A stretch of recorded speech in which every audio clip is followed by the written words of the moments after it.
Hey guys, this is Camfrey15 back at it with another video for you guys, and I'm here to do my college football week 3 recap. Now I know this video is going up later than usual.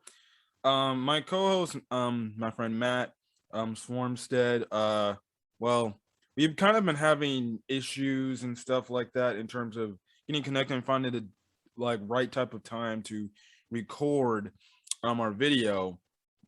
So I just thought that, you know what, I'm gonna do it just by myself. Next week we'll see if we can get him on and stuff like that. Our typical day Tuesday recording didn't go right because I think he fell asleep accidentally. But whatever, it is what it is. So yeah. I'll be taking the reins. I'll more than likely tell him, and he'll probably be back for next week's stuff like that. But the only thing that sucks is you won't get to hear his thoughts on obviously college football week 3. But at this point, I felt like I had to take the initiative of doing it myself because it's already, like, as I'm recording this video, it's essentially Thursday. And even though there is a college football game tonight, which is, I think it's Marshall versus Appalachian State. And yes, that game doesn't really matter in the grand scheme of things, but still, it's the start of week 4. So I'm gonna get this up. Hopefully, this gets up by either Thursday, sometime on Thursday, or essentially maybe on Friday morning. I don't know. Yada yada yada. Anyways, we had a pretty eventful week 3 of college football. So again, we're gonna run through all the conferences, and then talk about the main games. Starting with the ACC conference, we had a matchup between UCF and Louisville, where Louisville came on top 42-35. This game was a really good game, and it was a back and forth game. Really good. I made sure to watch this game on Friday, and essentially Louisville sealed the deal. It was getting to the point late in the game where it was a tie game. Now Louisville had turned the ball over, and UCF recovered it. Now they were making a drive to potentially go score and win the game, but that's when Dylan Gabriel threw an untimely interception that ended up being a pick 6 that Louisville took to the house, and it ended up sealing Louisville the game. Now, the only thing for UCF that could probably derail them for maybe the rest of the season is the fact that their starting quarterback, Dylan Gabriel, on the last play of the game, which essentially when they were lateraling it all over the field, he essentially got injured on that play, and we found out that he essentially has a broken clavicle. So he's essentially, going to be out for a while. So for UCF, that's definitely not good, and I think it definitely hampers their chances. I don't know who their backup quarterback is. It's going to be very intriguing to see if I do catch the UCF game this upcoming Saturday, what they'll do. So yeah, but good win for Louisville. West Virginia knocked off and upsetted Virginia, number 15th at the time, Virginia Tech, and they defeated them 27-21. Essentially, from what I know is, I only watched a little bit of this game, not a lot, but essentially on the last play of the game, West Virginia managed to seal the deal against Virginia Tech when Virginia Tech was trying to look to score and I think take the lead. And West Virginia stopped them. So West Virginia, out of the Virginia teams, gets the better, half of this whole thing, and they managed to knock off a very good Virginia Tech team. Anyways, going on from them, Michigan State goes into, at the time, ranked number 24th ranked Miami and utterly destroys them 38-17.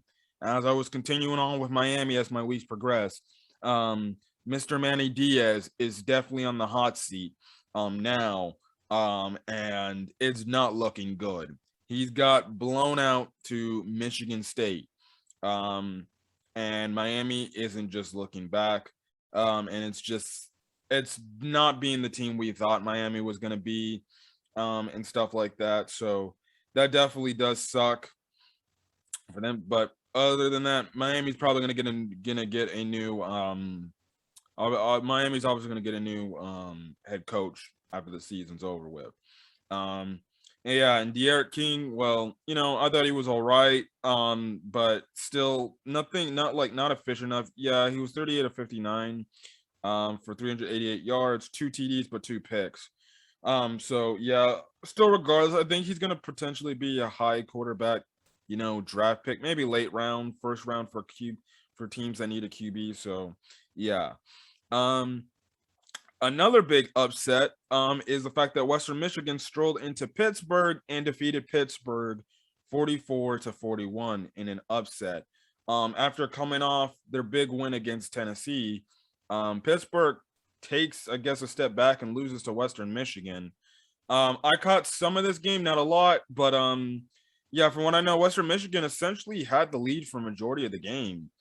So credit to Western Michigan for playing a good game in defeating Pittsburgh. So yeah, again, Pittsburgh, that's kind of a tough loss from the standpoint. Last week you beat Tennessee, an SEC opponent. Regardless how Tennessee is, it was still an SEC opponent, and you lose to, I believe, Western Michigan's in the MAC conference. If I'm wrong about that, then I'll make sure I'll go over when I get to the conference. Syracuse defeated Albany 62-24. Boston College defeated Temple 28-30 or 28-3. Just like Miami, the other worthless team in the ACC is Florida State. Florida State gets blown out to Wake Forest 35-14. And yeah, definitely wow. Yeah, it's like I said last week in my week recap. Mike Norvell is going to be gone probably by the end of this year because it's not looking good at all. Florida State's just getting blown out now. It's just, the Jacksonville State loss. That's a type of loss that essentially seals your deal. And Mike Norvell should be counting his calendar down to the days till he gets fired because there's no chance in hell he's going to be retained. Florida State's going to probably fire him. If not, they're already probably on the cusp of saying, if you don't win next week, I don't know who they play next week, but if you don't win next week then and you get blown out again, well, guess what? You're done. So yeah, Florida State looks like it's going to be in the bowels of college football purgatory till they can get their shit together. And I don't know if they can. It's like I said last week, ever since Jameis left, they haven't been a good enough team. Hell, even in that last year Jameis was with Florida State, they weren't good then. Ever since it was really after they won that national championship in 2013. After they won the national championship in 2013, they just haven't been good. They haven't. They have been on a steadily decline, and it continues to drop. So yeah. I think I'll actually save Georgia Tech versus Clemson for the main games I'm talking about. So yeah. Duke actually defeated Northwestern 30-23. NC State defeated Furman 45-7, and North Carolina got the win against Virginia 59-39. So moving on to the next conference, which is the American Conference. Obviously UCF loss. Cincinnati, which we'll talk about in the key games, because that's a game to talk about. Temple obviously lost. Tulsa and Ohio State were in a battle. Now the score was 41-20, but for the majority of the game until late in the fourth quarter, Tulsa was giving it to Ohio State. So yeah, that's my thing. And I think, I'm going to talk about Ohio State. Well, actually, let's save Ohio State when I get over to the Big Ten Conference. But credit to Tulsa, giving, Ohio State a run for its money, and it made Ohio State have to wake up late in that fourth quarter to be able to essentially, just lay it on to Tulsa. So, yeah. Another very entertaining game of the weekend, which I did catch the ending to this live. SMU walks it off against Louisiana Tech. Essentially, what happens is in the last play, it's obviously a typical Hail Mary. Tanner Mordecai throws it up, and essentially what happens is Louisiana Tech football players weren't very aware, instead just batting the ball down on the turf to essentially seal the deal. It essentially, is tipped, and it sadly enough for Virginia Tech or Louisiana Tech, it goes to the hands of an SMU receiver that was right then and there in the right position. He catches it in the end zone, and essentially SMU walks it off on Louisiana Tech. Very entertaining game. I know this was a game that went back and forth as well, but if you saw that moment live, that was insane. Like, I remember seeing that live. I was like, wow. And again, it's just one of the many reasons why we love college football, for its crazy entertaining moments and stuff like that.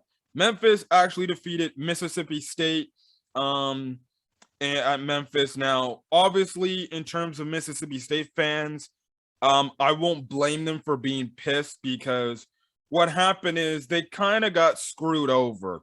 In other words, what I was meaning is, essentially on a punt return, I believe, there were two number fours. There were two players wearing the number 4 on the field at the same time. And the refs didn't acknowledge that and call a flag on that. And essentially that punt return essentially sealed the deal for Mississippi State. That was essentially the game clinching win for Memphis. But because of it, it ended up having Mississippi State lose that game. And then again, I won't blame Mississippi State fans or even Mike Leach for being maybe pissed off, feeling like maybe they were screwed over, because literally you can look at this game and like, literally, it's the refs missing one thing, and who knows, the game might have changed. But for Memphis, this is a big win, because this is another SEC team that loses to an inferior conference. It really started with UCLA beating LSU, and ever since then, some of these SEC teams have been losing to these other smaller conferences, unless you're like Alabama or something. But a good win for Memphis that only helps the American Conference win. Eastern Carolina defeated Marshall. So that they defeated them 42-38. Houston defeated Grambling 45-0. South Florida defeated Florida A&M 38-17. And Tulane got blown out by Ole Miss 61-21. So moving on to the Big 12 conference. If my thing can frickin'. Yeah, there we go. Okay, we'll talk about Oklahoma, Nebraska. We always talk about West Virginia, Virginia Tech. Kansas State defeated Nevada 38-17. Baylor defeated Kansas 45-7. Texas Tech defeated FIU 54-21. Texas defeated Rice 58-0. Oklahoma State defeated Boise State 21-20. Now I did not catch this game, but I heard it was a very good game. I didn't catch this game at all, so I can't really speak on this game because I was watching other games at the time before I even watched the Boise State game. And then Iowa State rebounds and they defeated UNLV. So yeah. So Big Ten Conference. Maryland on Friday defeated on Friday, September 17th. Last week defeated Illinois 20-17. Already we'll get into the Nebraska-Oklahoma game and the Cincinnati-Indiana game. We just spoke on the Michigan State game. Michigan defeated Northern Illinois 63-10. Minnesota blows out Colorado 30-0. Notre Dame defeats Purdue 27-13. Got another good win for Notre Dame. I would say Notre Dame, in all honesty, dominated that game for a majority of that game against Purdue. You would think Purdue would have given Notre Dame a fight, but I would say so far this is probably the most convincing Notre Dame win of the season. Next week they're gonna have a very tough test in Chicago at Soldier Field against Wisconsin, which is gonna be one of the high marquee games for for this upcoming week. Iowa defeated Kent State 30-7, and the Ohio State game. Now let me talk about Ohio State. Now, obviously, the two teams, and I'll get more into Clemson when we talk about them, but the two teams so far this season that I'm kind of like, I don't know, and I'm just not believers in this year after seeing a few games this year, are Clemson and Ohio State. Now, for Clemson, I'll give my reasons why I don't believe in them. Now, Ohio State, they just don't look good this year. They look very average.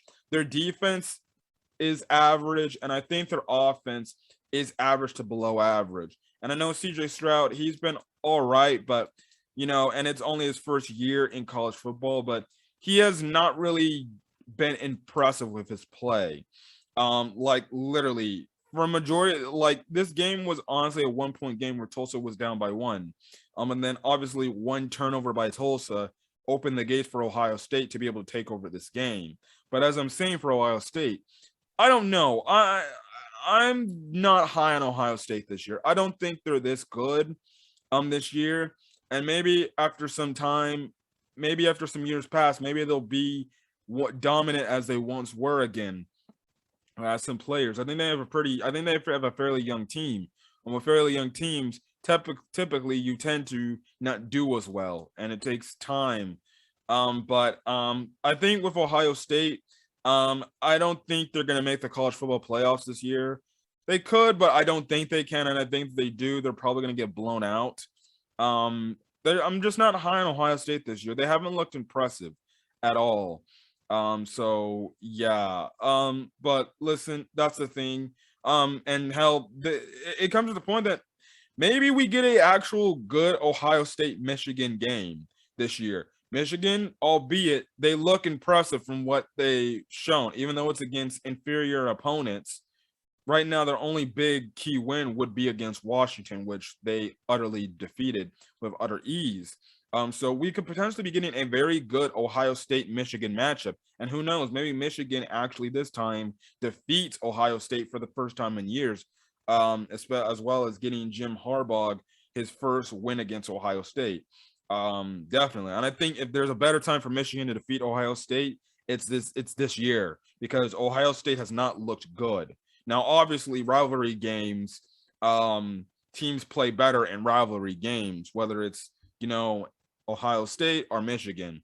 Mostly it's been Ohio State. So hopefully maybe Michigan actually will have Ohio State's number this year and actually beat them. Again, we're going to have to see what Michigan does against other top teams like Wisconsin and Michigan State, who seem to be the next two Big Ten powers. But yeah, we'll just have to see. Rutgers defeated Delaware 45-13. Northwestern lost to Duke 30-23. And we'll talk about the Penn State Auburn game later in the video. Conference USA. Obviously, we talked about SMU, Louisiana Tech. University of Texas San Antonio defeated Middle Tennessee State University 27-13. FAU defeated Fordham 45-14. We talked about Eastern Carolina. Liberty defeated Old Dominion 45-17. Georgia State defeated Charlotte 20-9. FIU lost to Texas Tech. Troy defeated defeated Southern Mississippi 21-9. UAB defeated North Texas 45-6. And obviously Rice lost to Texas. Moving on to the independents. Uconn, well, man, again, let me just say this. I've said it before and I'll say it again. Honestly, I think it's in the best interest of Uconn. Maybe they should just save money and get rid of the football program. Honestly, I can understand why they're independents, because, hey, you get to schedule your own opponents. You can go anywhere, but you're going to still get your butt kicked. Uconn sucks. They got blown out 52-21. It wasn't even close. It was like 35 or 40 to something at the half. 40 nothing at the half. All I know is Army put up a fat 0 for a half against Uconn. And like Uconn made some milestone where they finally scored a touchdown against an FBS opponent, which is just flat out embarrassing. Which, hold on, actually, let me pull it up, because I know I shared it with my co-host actually. Essentially, Uconn scored a point against an FBS school for the first time in over 650 days. That's just damn near embarrassing. We've already talked about how bad Uconn is.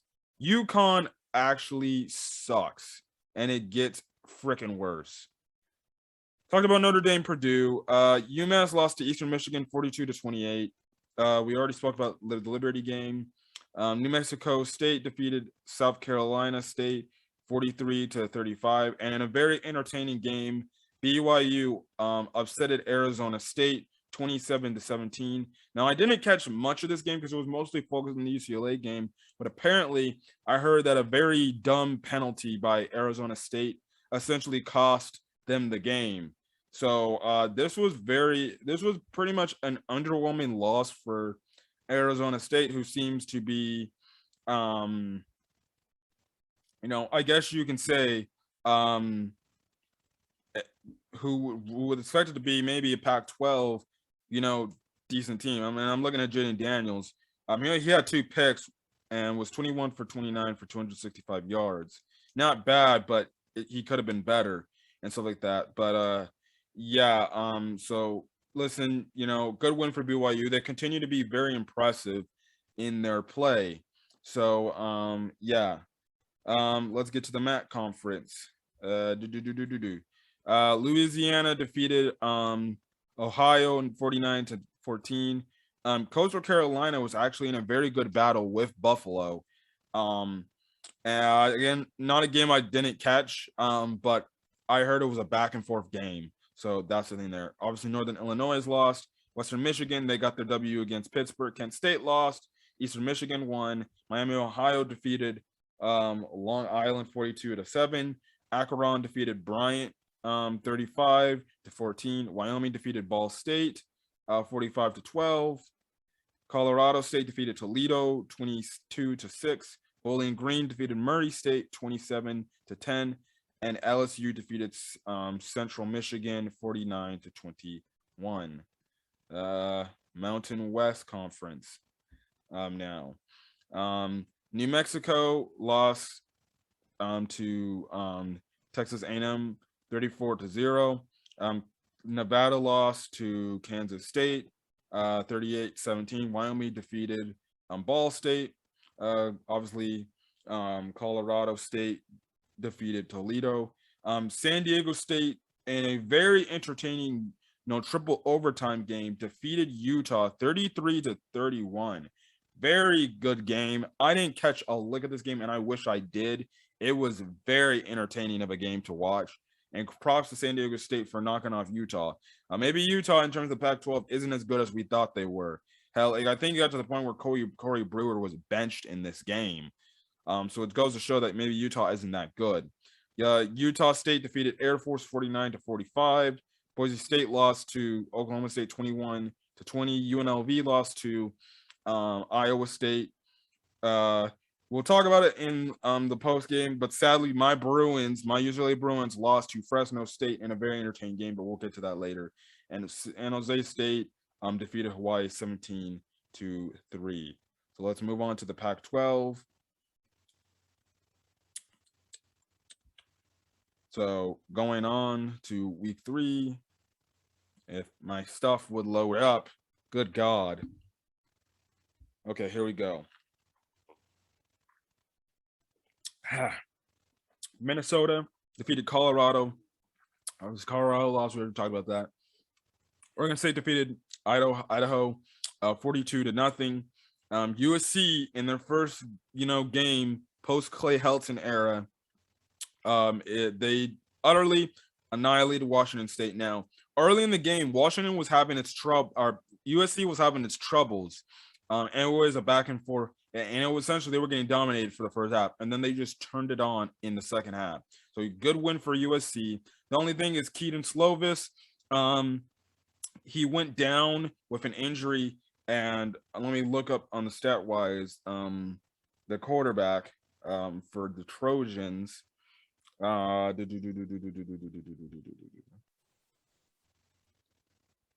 on, ESPN.com, load up faster.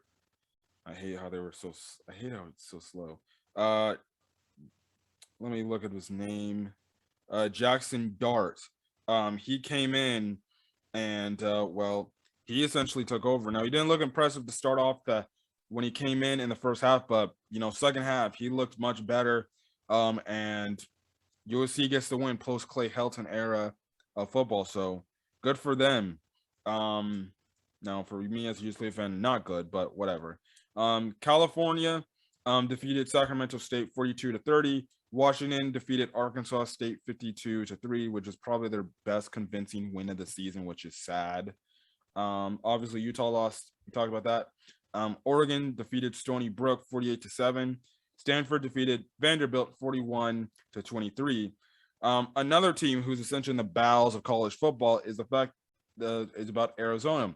Arizona lost to Northern Arizona, which one of my friends two of my friends actually went to NAU. And NAU defeated Arizona 21-19. So Arizona gets upset. Embarrassing performance by Arizona. Honest to God, some of the performances, some of the Pac-12 teams, pretty embarrassing. Utah, Arizona, and then UCLA and Arizona State. We were talking about Arizona State, BYU, and then we'll talk about the UCLA Fresno State game and stuff like that. So SEC and then Sun Belt Conference, and then we'll be good.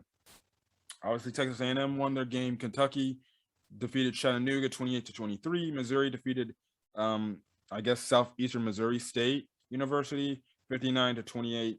Tennessee defeated Tennessee Tech 56-0. We'll talk about Alabama. Bless me. Florida game and the key game. Arkansas defeated Georgia Southern 45-10. Memphis defeated obviously Mississippi State. Georgia defeated South Carolina 40-13. And the funny thing is, I don't know what's going on with Kirby Smart, but apparently he hasn't learned his whole thing from the Jake Fromm, Justin Fields issue, because we see the first drive where we see the first drive where JT Daniels was playing, and then after a few drives, Kirby Smart put in Stenson Bennett, and Bennett threw a pick in the game. I don't know what infatuation Kirby Smart has with Stenson Bennett or something like that. Maybe his parents are saying, play my kid. Listen, Bennett isn't good. JT Daniels is the better guy. Listen, just keep playing JT Daniels. Bennett, we've seen what Stetson Bennett can do. He's just an average to below average quarterback. So he doesn't take Georgia over the top. JT Daniels will. Auburn lost to Penn State, but we'll talk about that. We already talked about LSU. Vanderbilt lost, and then obviously Ole Miss won. So let's get to the Sun Belt Conference, and then we'll be done. We'll get into the big games of the week. So obviously, Louisiana defeated Ohio, the Raging Cajuns. Again, Coastal Carolina escaped Buffalo. Appalachian State defeated Elon 44-10. Georgia Southern lost to Arkansas. Arkansas State lost. Georgia State defeated Charlotte. Troy defeated Southern Mississippi.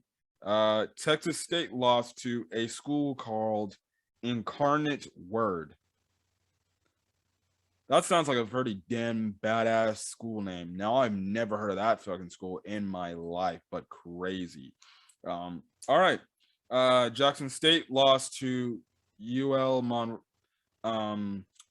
Monroe. So, and that was by the score of 12-7. So, hey, even though Jackson State is essentially a HBCU, good on Deion Sanders for taking a power conference to the limit, even though it's UL Monroe and stuff like that. And then South Alabama defeated Alcorn State 28-21. So those were that was your conference essentially review. And yeah, so let's get into the main games of the week. Now, one of the main games of the week was Oklahoma versus Nebraska. Now Oklahoma won by the score of 23-16. This game was definitely really good. Now, I didn't think this game would be. I thought this game would be where Oklahoma would just run the table with Nebraska, but no, Nebraska lost. And again, this is another loss where you look at Nebraska and you're like, "Whoop, Scott Frost's time is coming up."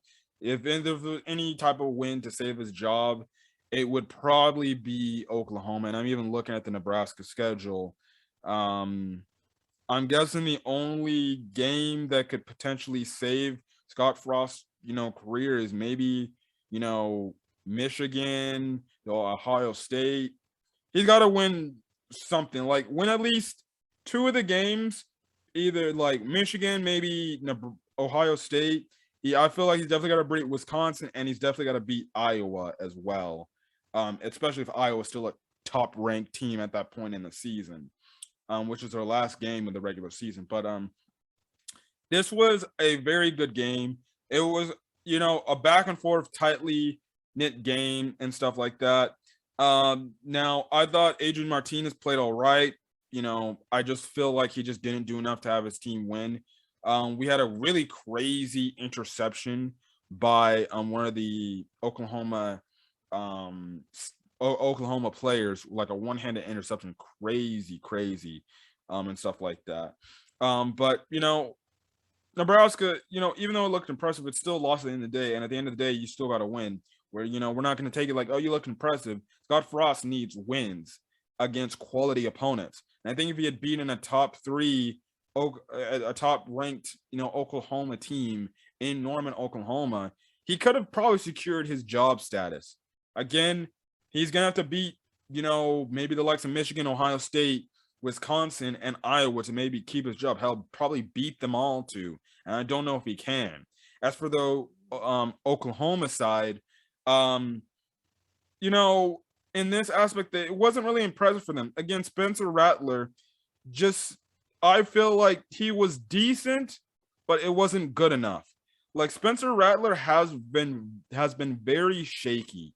And it's definitely not good to see, especially for a Heisman candidate. He was only 24 for 34 for 214 yards and 1 TD. Wasn't good.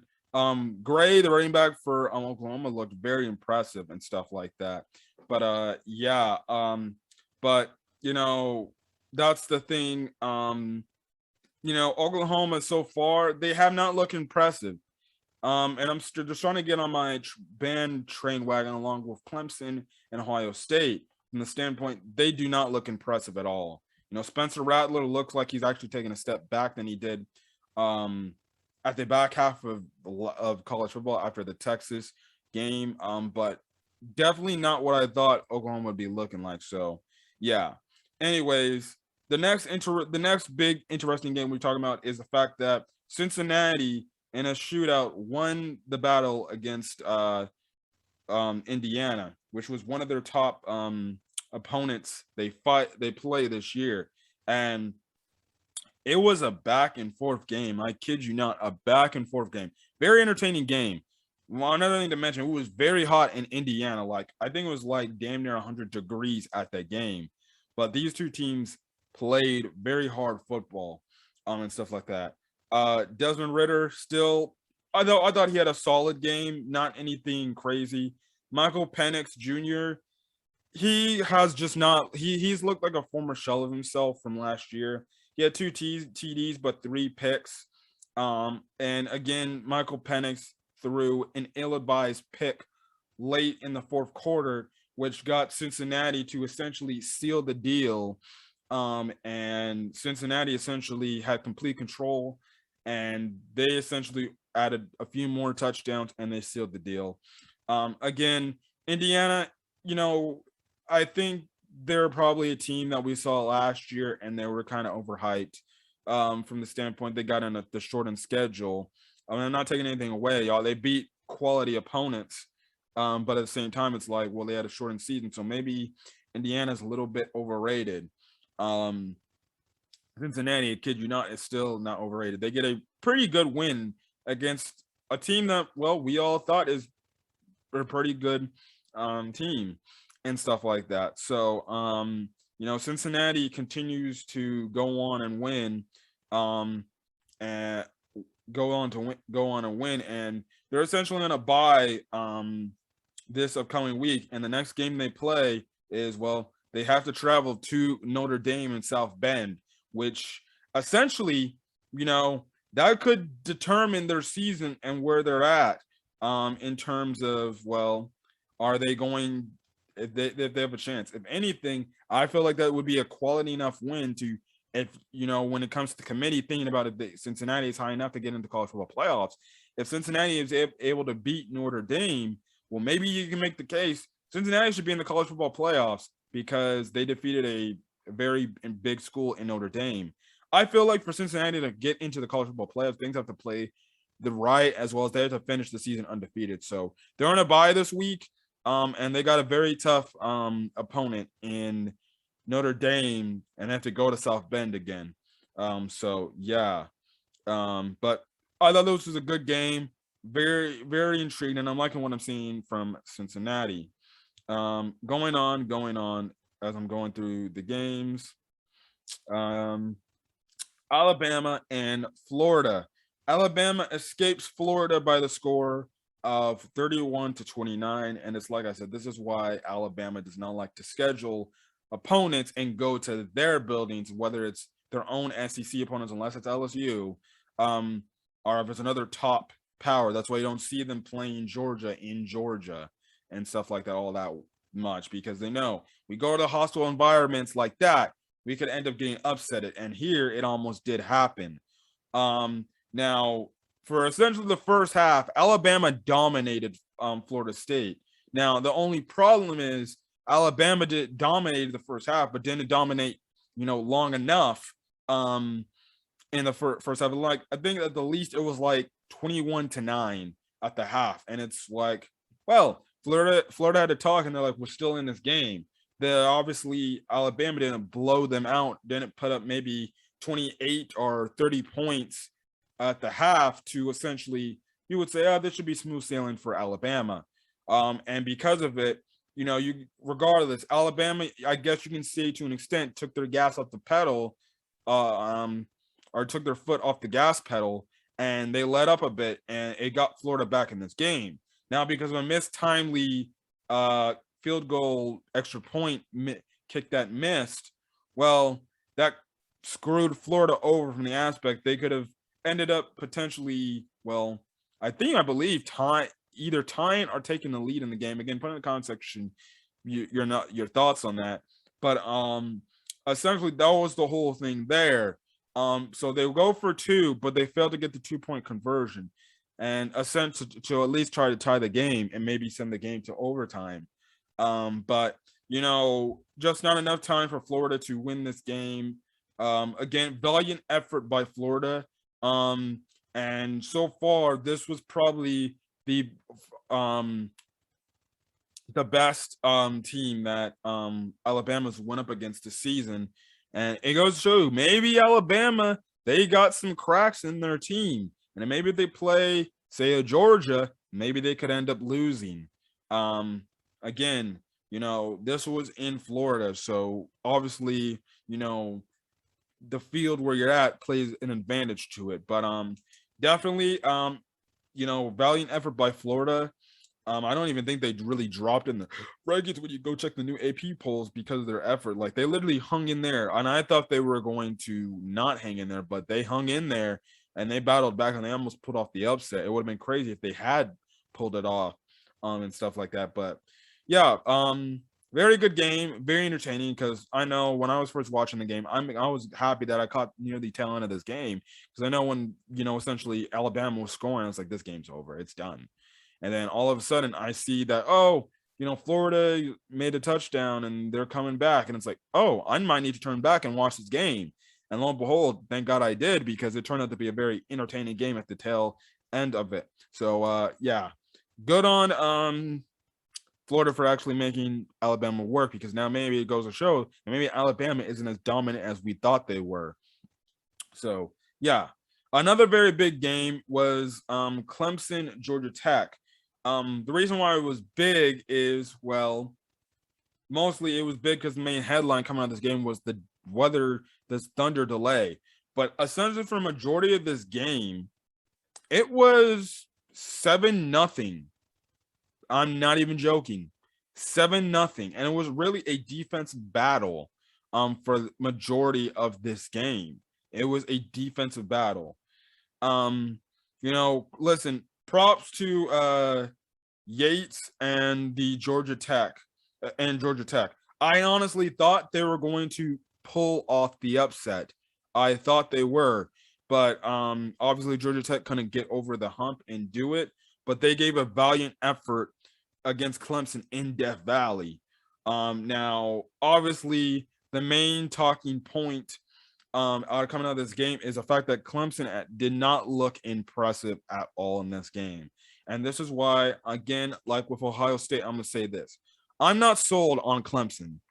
I think Clemson isn't as good as it has been in previous years.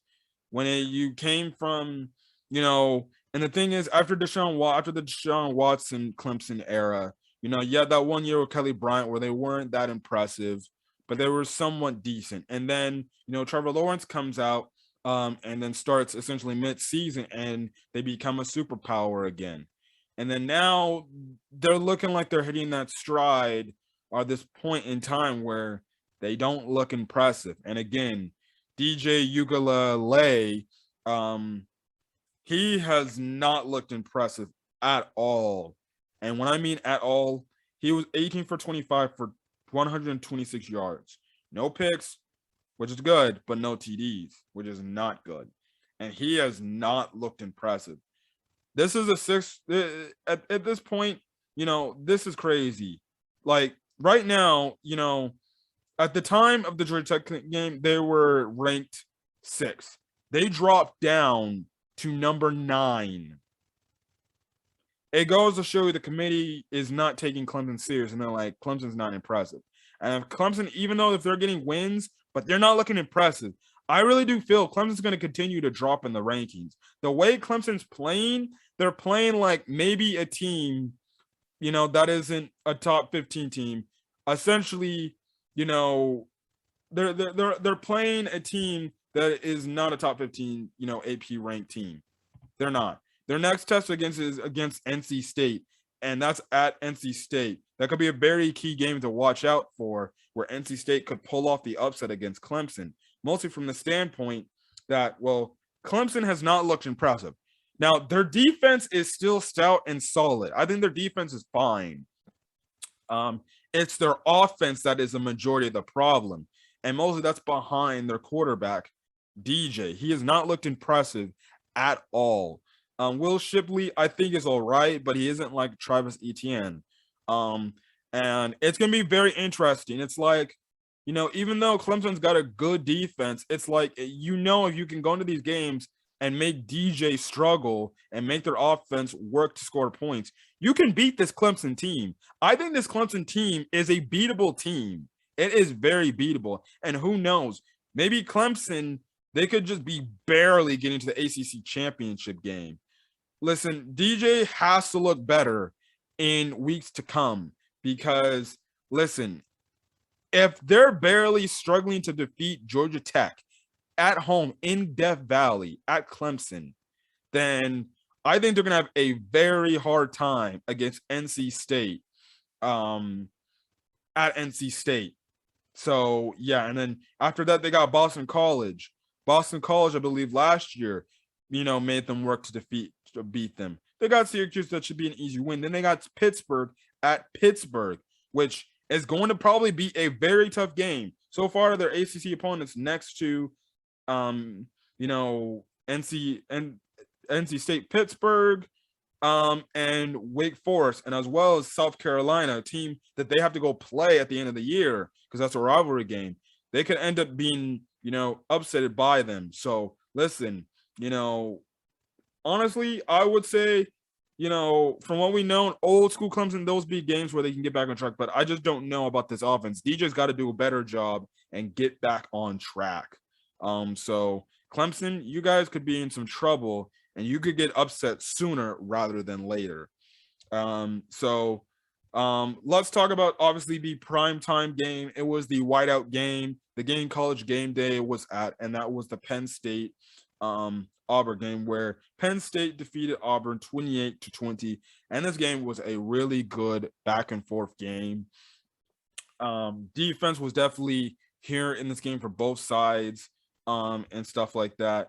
But essentially, Penn State manages to hold on and defeat Auburn 28-20. This was a very good game, especially a very good statement win for Penn State. And we knew Penn State, they've been impressive to start the year off. But this was the win where it's like, okay, Penn State is back. They're going to be a very good team in the Big Ten. And that 1 year was an outlier. and getting a big key win against Auburn was really damn good. Sean Clifford, I thought he was very impressive in this game. He had 2 TDs, 1 interception. One of the TDs, which was by Dotson. My God, that catch was absolutely freaking beautiful. Which obviously is in the thumbnail of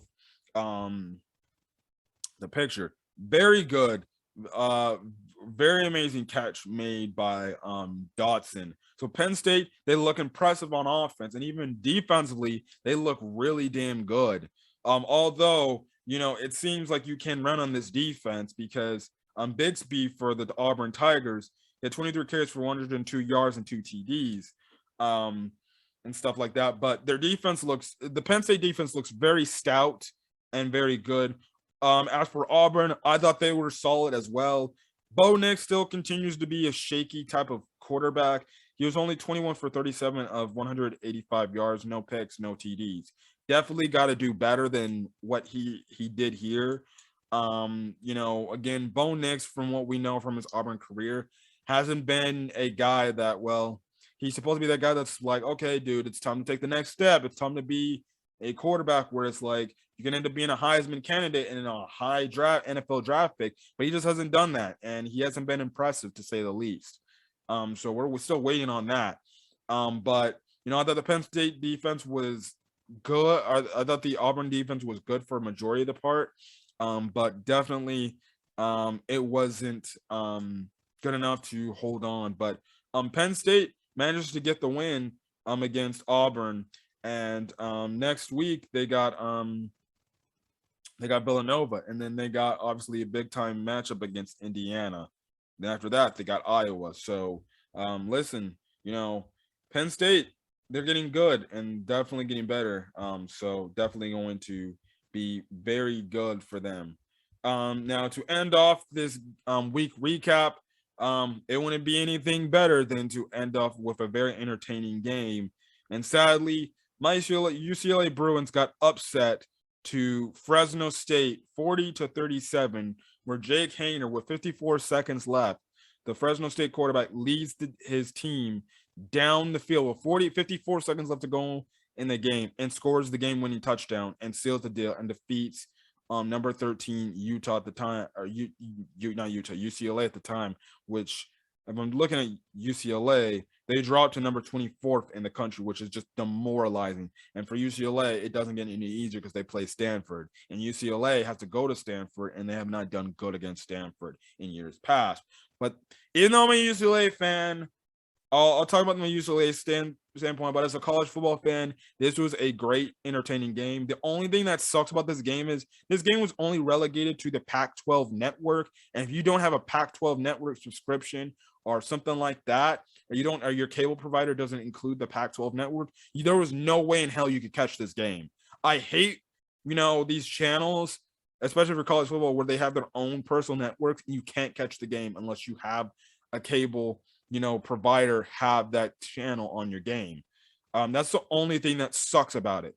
Now listen, I'll say this, as a UCLA fan, props to Fresno State. Now we knew Fresno State has been good, and they were so good they took Oregon to the limit in Eugene, and they were almost about to upset them. But props to Fresno State for fighting and giving it to UCLA, saying that they're not going to back down. They were prepared and they were ready to play this game against UCLA. They weren't like going to come up in there and just get their butts kicked. They wanted to take to UCLA. Essentially, it's similar to how UCLA took it to LSU. UCLA saw that LSU is a very talented power. LSU was very overconfident, very cocky, and stuff like that. Walking in this, we should easily smack UCLA. UCLA felt the same way against Fresno State. They were walking in this very cocky, coming off their bye after defeating LSU. And guess what? Sometimes you get a reality check to understand, well, guess what? Maybe you're not as good as you say you are. You're still probably talented, but maybe you walked into this underestimating your opponent. Jake Haener was 39 for 53 for 455 yards, 2 TDs, and 1 touchdown. Probably his best game of his college football career. Especially from the standpoint, this man was literally hobbling, throwing the football on that last drive. Renee Rivers, I believe, had 21 carries for 136 yards, 2 TDs. Cropper, 14 receptions for 141 yards and 1 TD. You see what I mean? The UCLA Bruins let these guys have breakout games, and that should have not happened. As for UCLA, very demoralizing loss and a bad loss for the Pac-12 conference. First things I got to say is maybe UCLA isn't what we thought they were. Maybe they're not Pac-12 going to be people in the Pac-12 that challenges for that Pac-12 South championship. Doesn't look like it if they're going to lose to Fresno State. Second, whoever the DB's coach / defensive coordinator coach for the Bruins is, they should be fired on the spot. That last drive after, and what I mean is this. The thing about UCLA is this. They came into the game ill-prepared to play. They got handled for essentially an entire half. An entire half. Like, it wasn't even freaking close. And I'm trying to pull up the box score. At the half, it was hold on. It was 23 to, well, it was 23 to 10 at the half, 23 to 10. And UCLA at the time was lucky to be down that much, 23 to 10. But, the thing is, UCLA comes out firing on offense, they score, and they didn't score really until the fourth quarter. And the defense stayed and kept them in the game. But when the offense obviously was finally scoring points, the defense let them down, like they tired out. And that's on the defensive coordinator and the DB's coach. There were just coverage breakdowns where there are Fresno State receivers wide open, just wide open. And I don't know what UCLA was doing on defense coverage-wise.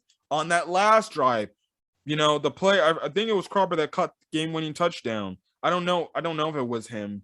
But the thing is, on the game-winning touchdown play, there was no DB next to the receiver. That was a coverage breakdown. Again, on that last drive, you could argue, well, UCLA should have probably blitzed the QB. Now, personally, if it's 54 seconds, essentially, and a team needs to score a touchdown, you play prevent defense.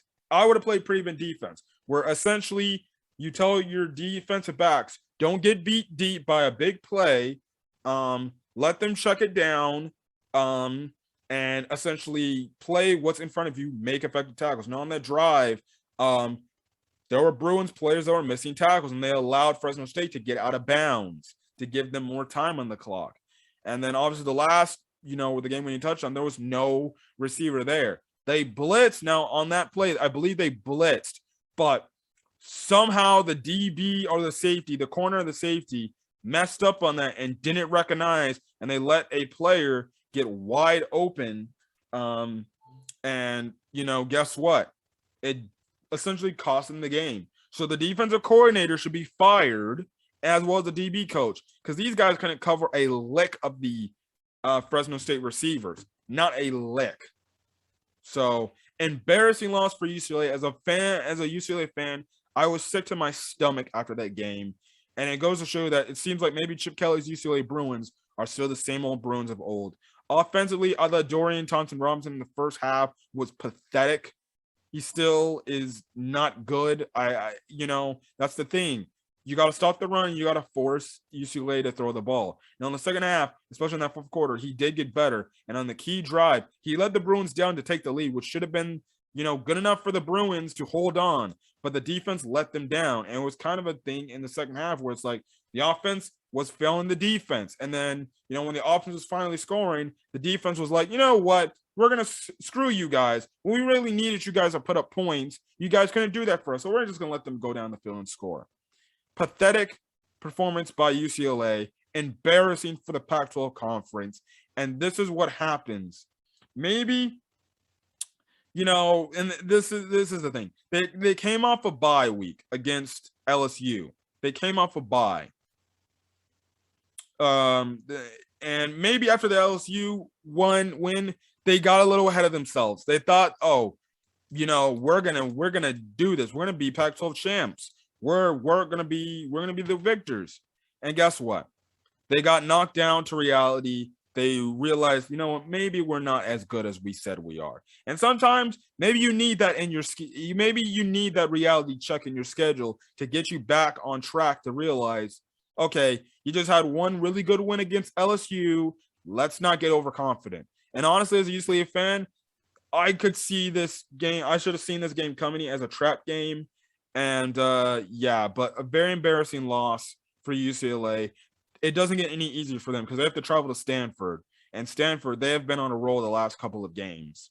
They found their groove.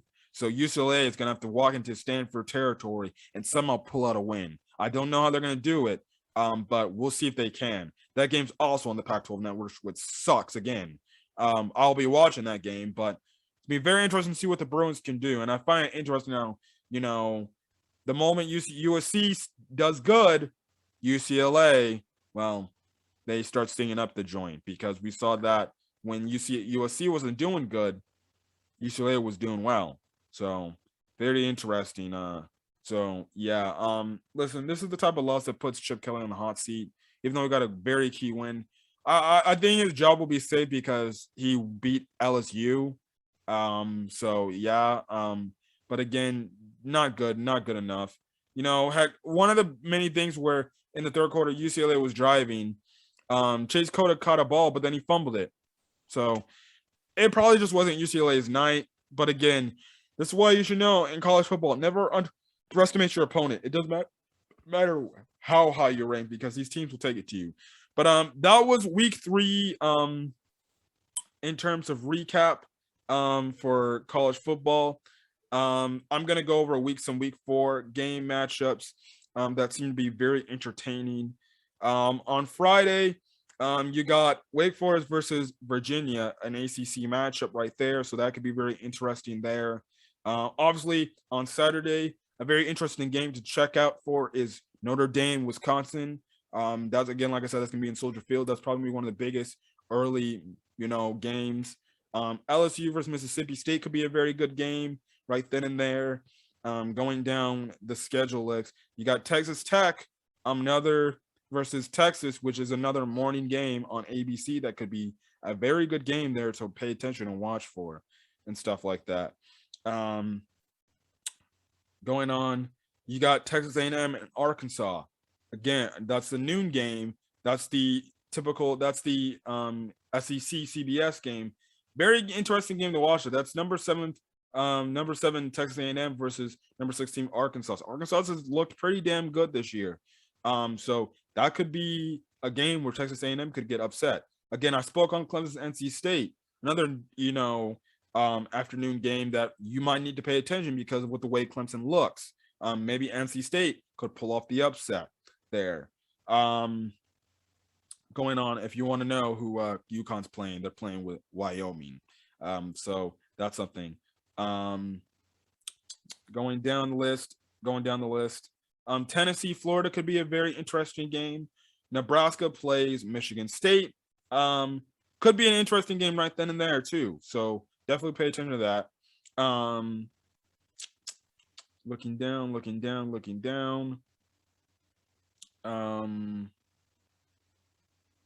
I don't know who the main game. I don't know who the main primetime game is. Yeah, but those are some of the games you have to watch for that I recommend. I don't know who the main primetime game is. I think the main primetime game is West Virginia versus Oklahoma. So I think that's the primetime game for this upcoming week. Because that's on ABC. Yeah, that's the ABC primetime game. So West Virginia, Oklahoma, maybe a game to watch out for. Oklahoma should have that game in the bag, but we'll definitely see. But who knows? Gonna be very interesting. But again, this was another good week of college football. Probably one of the most entertaining weeks of college football. So but other than that, guys, I'm gonna get out of here. Hopefully my co-host Matt Swarmstead can be on next week for week 4. But other than that, hopefully you guys have a great rest of your day or night checking out this video. Until then, guys, like the video, leave a like, put in the comment section your thoughts on week 3 college football, as well as hit that subscribe button to get more college football content or any other sports content I upload to the channel. Other than that, guys, I'm Guyver. Hopefully you guys have a great rest of your day. I know checking out this video. Until then, guys, I'll catch you guys next week for a college football week 4 game recap, our week recap. Till then, guys, peace.